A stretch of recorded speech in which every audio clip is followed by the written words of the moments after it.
So that's one way to help strengthen your left hand, playing more notes.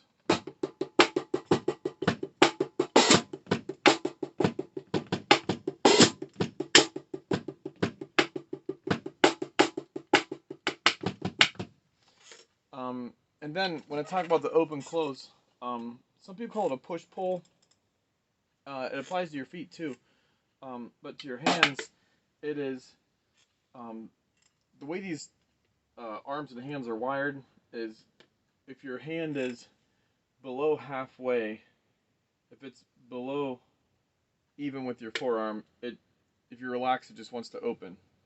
And then if I'd have no tension here and I just pick up my hand, it wants to close. So there's like this automatic mechanism that does that. Opens your hand, closes your hands.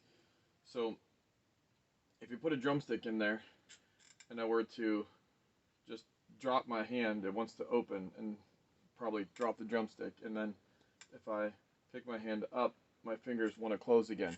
So without much tension, if I do this, my hand opens and closes. Now for every time I go down once and come up, if I have a drumstick in my hand,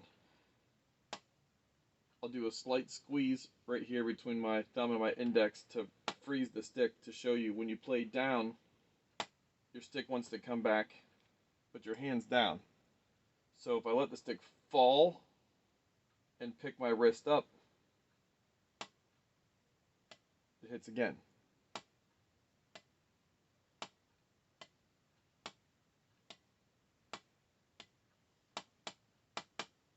So this is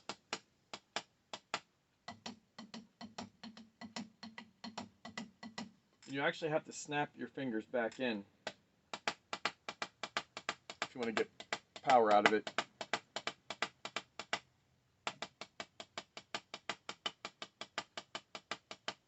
If you move your hand to more of a thumb up, like a French position, then you can actually use your thumb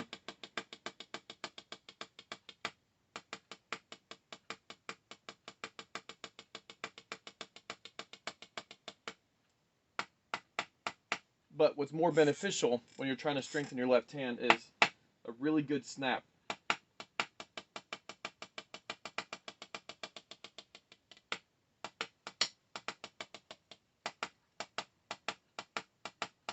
If you do that with your left hand,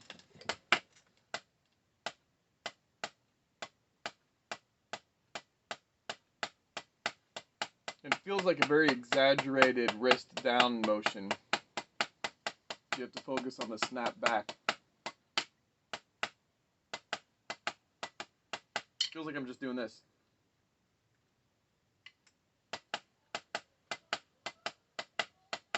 And you can do unison.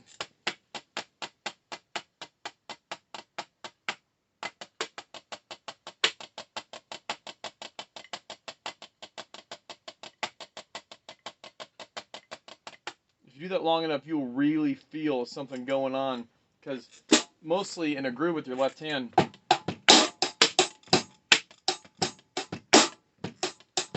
there's a lot of arm motion coming down to the snare drum. And if you're getting a lot of power and momentum, you'll probably see a slight lift from your wrist and a nice whip. I can play a lot harder from a whip, creating more velocity at the tip than I can from just my arm. So usually when you play, your left hand's probably doing that, and it doesn't have to do this very much. So when you work on that, open, closed, open, closed, open, closed, open, closed.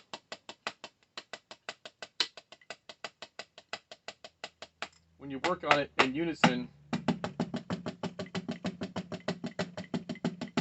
or split it, open, open, close, close.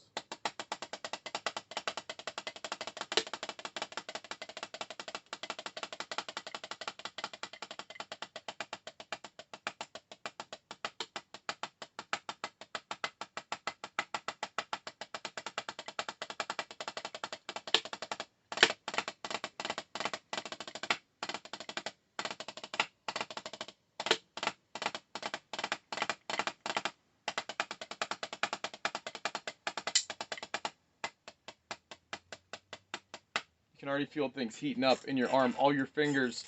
And that, I mean, that would be the next evolution, would be to practice holding your stick at the fulcrum and just using your index finger for leverage, and then middle, ring, pinky, ring, middle, index, and then getting all your fingers to work in unison for finger strokes.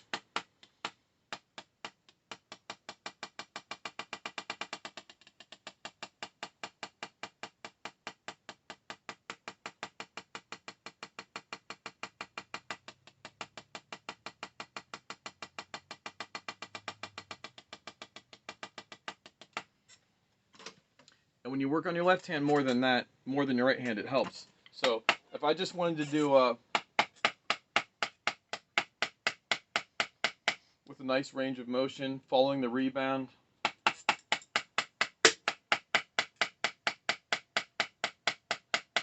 your left hand needs a lot more work than your right just naturally. So if you're gonna 1, 2, 3, 4, I'm gonna play 1 E and I'm going to finish the entire measure with my left hand. 1 E and a 2 E and a 3 E and a 4 E and a 1 E and a 2 E and a 3 E and a 4 E and a...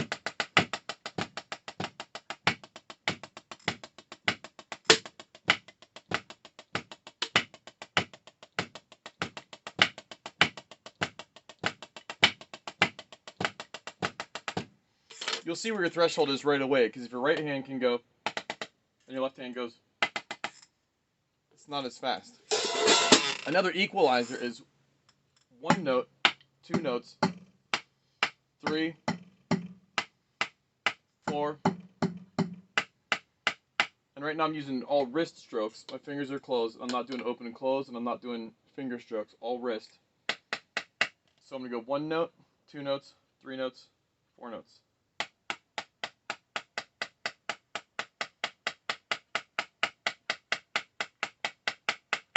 And then you go backwards.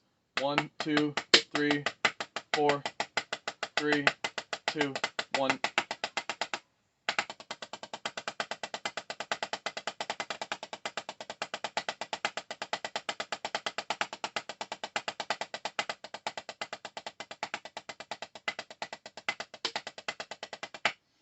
And when you get faster, obviously the gears have to get smaller. So you can't use your shoulder to do that. You can't use your whole arm from the forearm to do it. At some speed, you can't use just your wrist to do it. The gears get smaller and it goes to your fingers.